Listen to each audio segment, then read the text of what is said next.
OK, on va essayer d'aller voir la façon la plus simple du monde pour mettre du texte par-dessus une image, un petit peu comme on a ici. Fait que, la première chose à faire, c'est d'aller dans mon image. Donc, j'ai une division dans laquelle j'ai une image. Right? So far, so good. Fait qu'on va faire un paragraphe ici.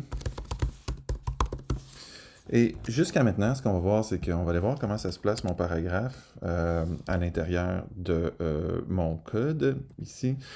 Euh, Mon paragraphe se place sous mon image. Pourquoi? Parce que lorsque je place un élément, mon paragraphe c'est un bloc et les blocs par défaut sont en position statique qui fait en sorte qu'on peut n'avoir qu'un bloc par ligne, même s'il est dans son parent, puis son parent c'est l'image. Autrement dit, j'ai ma div puis j'ai un paragraphe dedans. OK? Fait que là, ce que je vais faire, c'est que je vais faire une classe pour mon texte ici. Je vais l'appeler text over. Puis, ce que je vais devoir faire pour que mon texte puisse embarquer par-dessus mon image, c'est que mon texte devra être en position absolute et mon image devra être en position relative.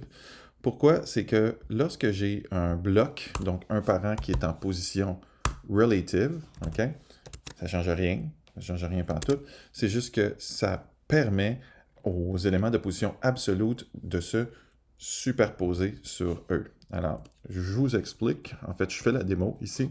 Donc, je vais me créer ma classe text over ici. Et je vais mettre ça en position absolute. OK? À date, ça ne change rien encore. Il va falloir que je lui dise justement où est-ce que je le veux. Fait que je vais y aller avec left. Puis je vais mettre une valeur de 50% pour que, justement, pour que mon texte soit à gauche de 50% de son parent. Puis tiens, à top aussi, on va le mettre à 50%.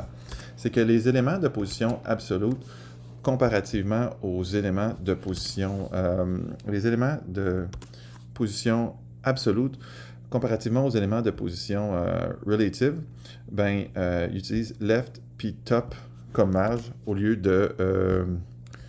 d'avoir les positions margin top puis margin left. Fait que vous voyez, mon texte y arrive à 50% du top puis à 50% de gauche. Il y a encore une petite affaire fatigante, c'est que mon texte se retrouve à être comme pas tout à fait au centre. Alors pour ça, je vais utiliser la translation ici.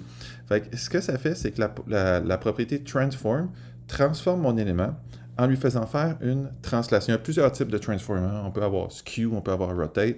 Fait que là, on va faire translate et on le bouge de 50% sur les X et 50% sur les Y. Et là, je vais vraiment avoir mon texte qui est parfaitement centré à l'intérieur de son parent étant l'image.